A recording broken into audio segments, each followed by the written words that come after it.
നമസ്തേ. ശ്രീമന്നാരായണീയം ദശകം 38 ശ്രീകൃഷ്ണാവതാരം. ഒന്നാമത്തെ ശ്ലോകം. ശ്ലോകം 1. ആനന്ദരൂപ ഭഗവന്നൈ ദേവധാരേ പ്രാപ്തേ പ്രദീപ്തഭവതംഗനിരീയമാണേ കാന്തിവ്രജേരിവ ഗനാകനമണ്ഡലൈർധ്യ ആവൃന്നതി വിരേജേ കിലവശവേല.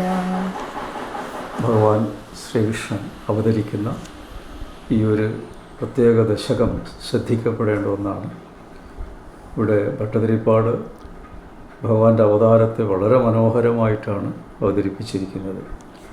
ആനന്ദമൂർത്തിയായ ഗുരുവായൂർ ഉപദേശനോട് ഭട്ടതിരിപ്പാട് പറയുന്നു, അങ്ങയുടെ അവതാര സമയം സമാഗതമായപ്പോൾ അങ്ങയുടെ ശോഭിക്കുന്ന തിരുവുടലിൽ നിന്ന് അന്തരീക്ഷത്തിലേക്ക് വ്യാപിക്കുന്ന ശ്യാമ തേജസ്സാണോ എന്ന് തോന്നിപ്പിക്കുന്ന തരത്തിൽ ആകാശം മുഴുവനും കറുത്ത മേഘങ്ങളാൽ ആവരണം ചെയ്യപ്പെട്ടിരിക്കുന്നു. വർഷകാലം ഭഗവത് പ്രസാദമായി ശോഭിച്ചു അത്രേ. ഭഗവാൻ അവതരിക്കുന്ന ആ മാസം ചിങ്ങമാസമാണ്.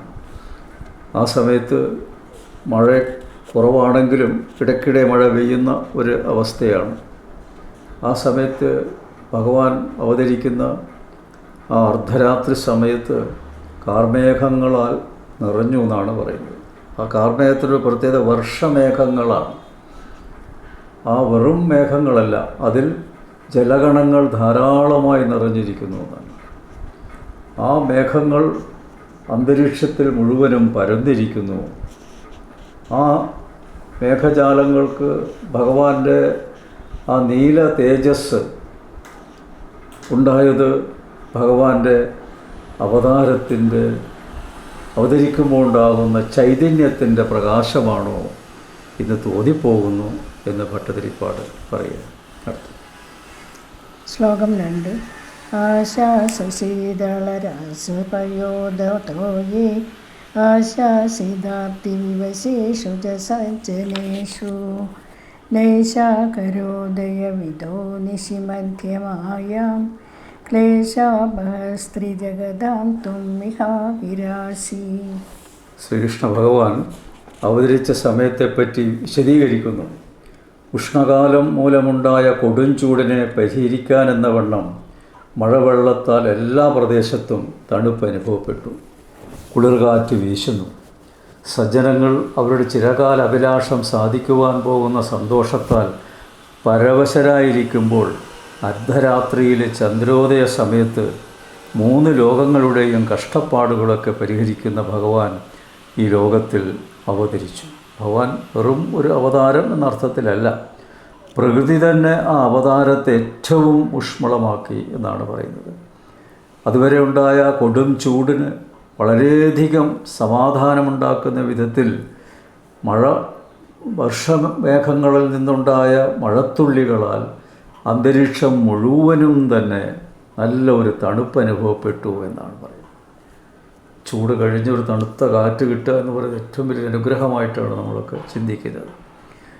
സജ്ജനങ്ങളുടെ അവിടെ ഭട്ടതിരിപ്പാട് പറയാണ്, സജ്ജനങ്ങൾ അവരുടെ ചിരകാലാഭിലാഷം സാധിക്കുവാൻ പോകുന്ന സന്തോഷത്താൽ പരവശരായിരിക്കുമ്പോൾ ഇവിടെ എപ്പോഴാണ് ഭഗവാന്റെ അവതാരം നടക്കുക എന്നിങ്ങനെ അതിനെ തന്നെ ചിന്തിച്ചു കൊണ്ടിരിക്കുന്നവർക്ക് അർദ്ധരാത്രിയിൽ ചന്ദ്രൻ ഉദിച്ചു എന്ന അർത്ഥത്തിലാണ് ആ സമയത്തെ പറ്റി പറയുന്നത്.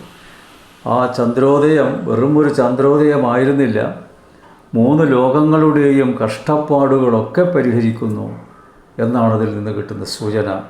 ഭഗവാന്റെ അവതാര വിശേഷം അതുതന്നെയാണ് എന്ന് പറയാം. ശ്ലോകം 3. ബാല്യേ സ്പൃശാഭി വപുഷാദിദുഷാ വിഭൂതി ഉദ്യത്കിരീടകടകാംഗദഭാരഭാസ ശങ്കാരി വാരി ജഗദാ പരിഭാസിതേന മേഘാസിതേന പരിലേസിതസൂദിഗേഹേ.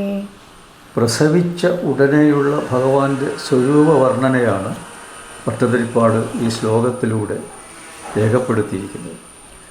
ബാലഭാവത്തിലാണെങ്കിലും ഐശ്വര്യത്താൽ സമ്പന്നമായതും കിരീടം, തോൾവളകൾ, ആഭരണങ്ങൾ തുടങ്ങിയ അലങ്കാരങ്ങളും ശോഭ കലർന്നതും ശംഖചക്ര ഗദാപൽപ്പം എന്നിവയിൽ എല്ലാ ഭാഗത്തും ശോഭ പരത്തുന്നതും വൃഷമേഘത്തെ പോലെ ശ്യാമള സുന്ദരമായ ശോഭയോടെയും ഭഗവാൻ ഈറ്റില്ലത്തിൽ പ്രശോഭിച്ചു. കംസൻ്റെ കാരാഗൃഹത്തിലാണ് ഭഗവാൻ അവതരിക്കുന്നത്, ദേവകിയുടെ മകനായിട്ട്. അവതരിച്ച ഉടനെ തന്നെ ഭഗവാന്റെ സ്വരൂപം, പൂർണ്ണമായ സ്വരൂപം തന്നെ വ്യക്തമായി എന്നാണ് പറയുന്നത്. ബാലഭാവത്തിലാണ്, പക്ഷേ പൂർണ്ണമായ രൂപമുണ്ടായി എന്നാണ് പറയുന്നത്. എന്തൊക്കെയാണ്? കിരീടം അണിഞ്ഞിരിക്കുന്നു, തോൾവളകളുണ്ട്, ആഭരണങ്ങൾ അണിഞ്ഞിരിക്കുന്നു, മറ്റു പല അലങ്കാരങ്ങളുമുണ്ട്. ശംഖ, ചക്ര, ഗദാപൽപ്പം ഇവ നാല് കൈകളിൽ പിടിച്ചിരിക്കുന്നു. അങ്ങനെ അവിടെയൊക്കെ തന്നെ പ്രകാശം പരത്തുന്ന ഒരവസ്ഥയുണ്ടായി ജയിലറയിൽ എന്നാണ് പറയുന്നത്. ഭഗവത് പ്രസാദം മനുഷ്യൻ്റെ മനസ്സിൽ ഉണ്ടാക്കുന്നു എന്നതിൻ്റെ വ്യക്തമായ തെളിവാണിതെന്നത് ഭട്ടതിരിപ്പാട് പറയുകയാണ്. ശ്ലോകം 4. വക്ഷസ്ഥലേ സുഖനിലീന വിലാസി ലക്ഷ്മി മന്ദാക്ഷലക്ഷിതകടാക്ഷ വിമോക്ഷഭേദേ തന്മന്ദിരസ്യ ഗലകംസകൃതാമലക്ഷ്മി ഉന്മാജയന്നിവ വിരേചിത വാസുദേവ. വാസുദേവനായ ഭഗവാന്റെ മാറിടത്തിൽ ലയിച്ചു ചേർന്ന് സുഖമായി സന്തോഷിച്ചിരിക്കുന്ന ഐശ്വര്യ ദേവതയായ ലക്ഷ്മി ദേവിയുടെ ലജ്ജയിൽ കുതിർന്ന കണ്ണുകളുടെ നോട്ടത്താൽ വസുദേവരുടെ ഗൃഹത്തിൽ ദുഷ്ടനായ കംസൻ വരുത്തിവെച്ച അശ്രീകരങ്ങളെയെല്ലാം തൂത്തിവാരി കളയുകയാണോ എന്ന് തോന്നിപ്പിക്കുന്ന തരത്തിൽ ലക്ഷ്മി ദേവിയെ ഉൾക്കൊണ്ട് ഭഗവാൻ പ്രശോഭിച്ചു. അതായത് 8ാമത്തെ മകൻ തൻ്റെ ശത്രുവായിരിക്കും എന്ന് വളരെ നേരത്തെ തന്നെ കംസനറിയാം. അത് ആ ജനനം തടയണം എന്ന ലക്ഷ്യം കൂടിയുണ്ട് കംസന്. അതിനു മുമ്പായുള്ള 7 കുട്ടികളെയും വട്ടപ്പാറയിൽ തല്ലി കൊന്നു. 7ാമത്തെ കുട്ടിയായി വന്ന ബലഭദ്രസ്വാമി വേറൊരു പത്നിയിൽ, വസുദേവയുടെ പത്നിയിൽ രോഹിണി ദേവിയിലാണ് അവതരിച്ചത്. ഇപ്പോൾ 8ാമത്തെ ഇതാണ് ഭഗവാൻ എന്നുള്ളതിലും പല തർക്കങ്ങളും നിലനിൽക്കുന്നുണ്ട്. 7ാമത്തെ ഗർഭം അലസിപ്പോയി. അങ്ങനെ വരുമ്പോൾ 7ാമതാവില്ലേ ഇനി വരുന്ന കുട്ടി എന്നൊരു സംശയം. അതല്ല, 7ാമത്തെ ഗർഭം അലസിപ്പോയി എന്ന് പറയുമ്പോൾ 8ാമത്തെ ഗർഭമാണ് പിന്നെ വരുന്നത്. അങ്ങനെയുള്ള ഒരു തർക്ക വിഷയവും അവിടെ നടന്നിരുന്നു എന്നാണ് സൂചിപ്പിക്കുന്നത്. അപ്പോൾ ഈ ഘട്ടത്തിൽ കംസൻ വളരെയധികം ശ്രദ്ധിച്ചിരുന്നു. കാരാഗൃഹത്തിൻ്റെ സുരക്ഷ ഒന്നുകൂടി ഉറപ്പുവരുത്തി അവിടെ കൂടുതൽ ഭടന്മാരെ നിയോഗിച്ചു. കംസൻ തന്നെ ഉറങ്ങാതെ കാത്തിരിക്കുകയായിരുന്നു ആ സൂതികാഗൃഹത്തിൻ്റെ അവിടെ. അങ്ങനെ ഏതു നിമിഷവും പ്രസവം നടക്കാം എന്നൊരു ഘട്ടമായി. ഈ സമയത്ത് ഭഗവാന്റെ പ്രത്യേകമായ മായാവിലാസത്താൽ ഭടന്മാരും അതുപോലെ തന്നെ കംസനും നല്ല ഉറക്കത്തിലായിരുന്നു. ഒന്നും അറിയുന്നില്ല എന്താണ് ഇവിടെ നടക്കുന്നതെന്നുള്ളത്. അപ്പോൾ അവിടെ ഭഗവാൻ അവതരിച്ച ഉടനെ തന്നെ എന്താണ് സംഭവിച്ചത് എന്ന് പറയാണ് ഭട്ടതിരിപ്പാട്. അതുവരെ കംസൻ്റെ ഭരണം മൂലം ഉണ്ടാക്കി വെച്ച അശ്രീകരത്തെ, അലക്ഷ്മീകരമായതിനെ എല്ലാം ഭഗവാന്റെ ദിവ്യപ്രഭയാൽ, അതാണ് ഭഗവാന്റെ അവതാരം രൂപത്തിലാണല്ലോ അവതരിച്ചിരിക്കുന്നത്, അതിൽ നിന്നുണ്ടാകുന്ന ആ ചൈതന്യ വിശേഷത്താൽ ഈ അശ്രീകരങ്ങളെയൊക്കെ ഒഴിവാക്കി കളയാനായിട്ട് ലക്ഷ്മി ദേവിയും കൂടി ആണോ അവതരിച്ചത് എന്നവിടെ ഒരു സംശയം വരും. സംശയമല്ല, ലക്ഷ്മി ദേവിയുണ്ട് കൂടെ.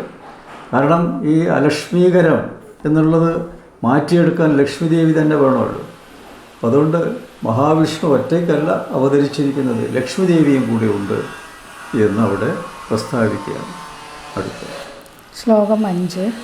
ശൗരിസ്തുധീരമുനിമണ്ഡലചേതസോപി ദൂരസ്ഥിതം വപുരുദീക്ഷനിജേക്ഷണാഭ്യാം ആനന്ദബാഷ്പുളകോദ്ഗമഗദ്ഗദാദ തുഷ്ടാവദൃഷ്ടിമകരന്ധരസംഭവന്തം. ഇവിടെ ദേവകി വസുദേവരുടെ മഹാഭാഗ്യത്തെയാണ് വർണ്ണിക്കുന്നത്. വസുദേവരുടെ മഹാഭാഗ്യത്തെ എങ്ങനെയാണ് പ്രകീർത്തിക്കുന്നത്? ജിതേന്ദ്രിയന്മാരായ മുനിമാർക്ക് സമാധി അവസ്ഥയിൽ പോലും വിഷയീഭവിക്കാത്ത ഭഗവാന്റെ ദിവ്യവിഗ്രഹത്തെ തൻ്റെ 2 കണ്ണുകൊണ്ടും വസുദേവർക്ക് നേരിട്ട് കാണുവാൻ സാധിച്ചു എന്നാണ് പറയുന്നത്. മഹാവിഷ്ണുവിനെ പ്രത്യക്ഷപ്പെടുത്തുക എന്നുള്ളത് ഏറ്റവും വിഷമം പിടിച്ച കാര്യമാണ്. പരമശിവനെയും ബ്രഹ്മാവിനെയും അത്ര ബുദ്ധിമുട്ടില്ല പ്രത്യക്ഷപ്പെടുത്താൻ. പക്ഷെ മഹാവിഷ്ണു അത്ര വേഗം ഒന്നും പ്രത്യക്ഷപ്പെടില്ല. ആ തപസ് ചെയ്യുന്ന വ്യക്തിയെ പരീക്ഷിച്ചുകൊണ്ടേയിരിക്കും. ഭഗവാന്റെ അനുഗ്രഹം ലഭിക്കണമെങ്കിൽ നിരന്തരം ഭഗവാനെ തന്നെ സ്മരിച്ചുകൊണ്ടിരിക്കണം. ആവശ്യം വരുമ്പോൾ മാത്രം പ്രാർത്ഥിക്കുക, അത് കഴിഞ്ഞാൽ പിന്നെ മറക്കുക, പിന്നെ വീണ്ടും ആവശ്യം വരും ഓടി വരിക, പ്രാർത്ഥിക്കുക. അത്തരത്തിലുള്ള ഭക്തന്മാരോട് ഭഗവാന് വലിയ താല്പര്യമൊന്നുമില്ല. വന്നോട്ടെ, പ്രാർത്ഥിച്ചോട്ടെ, പോയിക്കോട്ടെ എന്നുള്ളതാണ്. പക്ഷേ തൻ്റെ അനുഗ്രഹം വേണമെങ്കിൽ നിരന്തരം എന്നാ പറയും. എല്ലാ നിമിഷവും എന്നെ ഓർക്കുകയും എൻ്റെ നാമം ചൊല്ലുകയും ചെയ്യുന്നവരുടെ അടുത്ത് എപ്പോഴും ഞാനുണ്ട്. പ്രത്യക്ഷമായി കാണുന്നില്ല എന്ന് മാത്രം. അതാണ് ഭഗവാൻ പറയുക. എപ്പോഴും ഗീതയിലാവട്ടെ മറ്റുള്ള പുരാണങ്ങളിലൊക്കെ നമുക്ക് മനസ്സിലാക്കാൻ സാധിക്കുന്നതാണ്. എപ്പോഴും ഭഗവാനെ സ്മരിക്കുമ്പോൾ അതിൻ്റെ അടുത്ത് തന്നെ ഭഗവാനുണ്ട് എന്ന് നമുക്ക് തോന്നും എന്നാണ് പറയുന്നത്. പക്ഷെ എപ്പോഴെങ്കിലും ഒന്ന് ഓർത്തത് കൊണ്ട് കാര്യമില്ല. കാരണം എത്രത്തോളം ആത്മാർത്ഥതയുണ്ട് നമ്മുടെ ഭക്തിക്ക് എന്നാണ്. അവിടെയാണ് ആ ആത്മാർത്ഥത അണ്ടർലൈൻ ചെയ്യണം. വെറും പേരിന് ഒരു ആംഗ്യം കൊണ്ട് തൊഴുതു പോവുക എന്നുള്ളതല്ല. അത് തൊഴുതു കഴിഞ്ഞാലും പിന്നെയും നമ്മൾ ഇടയ്ക്കിടെ നമ്മൾ ചെയ്യുന്ന കർമ്മങ്ങൾ എന്താണോ അതൊക്കെ ചെയ്തുകൊണ്ടിരിക്കുമ്പോൾ ഗുരുവായൂരപ്പ, നാരായണ ഇത് പറയുമ്പോൾ നമ്മുടെ കർമ്മശേഷി വർദ്ധിക്കുന്നുണ്ട്. അതാണ്. അതെപ്പോഴും ഞാൻ ഒറ്റയ്ക്കല്ല, ഭഗവാനുണ്ടല്ലോ എൻ്റെ കൂടെ. അതുകൊണ്ട് മികച്ച രീതിയിൽ എന്ത് കർമ്മങ്ങളും എനിക്ക് ചെയ്യാൻ സാധിക്കും എന്നുള്ളതാണ് നമ്മൾ മനസ്സിലാക്കേണ്ടത്. ഇവിടെ വസുദേവർക്ക് കിട്ടിയ ഭാഗ്യമാണ്. എത്രയോ വർഷം തപസ് ചെയ്തിട്ട് പോലും മഹർഷിമാർക്ക് പോലും ഭഗവാനെ പ്രത്യക്ഷപ്പെടുത്താൻ സാധിച്ചിട്ടില്ല. പിന്നെയും ഒരു ജന്മം എടുക്കേണ്ടി വരും. പക്ഷേ ഇവിടെ വസുദേവർ സാധാരണ ഒരു മനുഷ്യനാണ്. ജനിച്ചു കഴിഞ്ഞു. മഹാവിഷ്ണു ആണ് കുട്ടിയായി ജനിക്കുന്നത്. ദേവകിയുടെ ഭാഗ്യമോ അതാ. ഭഗവാനെ 10 മാസം ചുമക്കാനുള്ള ഒരു മഹാഭാഗ്യം ദേവകിക്ക് ലഭിച്ചു. അതുപോലെ തന്നെ വസുദേവർക്ക് ഭഗവാനെ തൊട്ട് സ്പർശിച്ചുകൊണ്ടുള്ള സുഖം, സ്പർശന സുഖം ലഭിച്ചു. അത് ഭഗവാൻ പ്രത്യക്ഷപ്പെട്ട കുറച്ച് അകലെയാണല്ലോ പ്രത്യക്ഷപ്പെട്ടത്. അപ്പോൾ ആ ഭക്തൻ തൊടാനൊന്നും പറ്റില്ല. ഒന്നിങ്ങനെ നോക്കി കുറേ പോയിക്കഴിഞ്ഞാൽ അപ്രത്യക്ഷം. പക്ഷെ ഇവിടെ അതല്ല. ഭഗവാൻ അവതരിച്ച് ആ ഭഗവാനെ കൈകൊണ്ട് എടുക്കുവാനും ഭഗവാനുമായി ബന്ധപ്പെടാനുമൊക്കെ വസുദേവർക്ക് സാധിച്ചു എന്നാണ്. അതാണ് ഈ ശ്രീകൃഷ്ണാവതാരത്തിൻ്റെ മറ്റൊരു പ്രത്യേകത. ചിങ്ങമാസത്തിൽ അഷ്ടമി രോഹിണി, അഷ്ടമി തിഥി, രോഹിണി നക്ഷത്രം ഇതും ബന്ധപ്പെട്ട് കിടക്കുന്ന അർദ്ധരാത്രി സമയത്താണ് സാക്ഷാൽ ശ്രീകൃഷ്ണ ഭഗവാൻ അവതരിച്ചത്.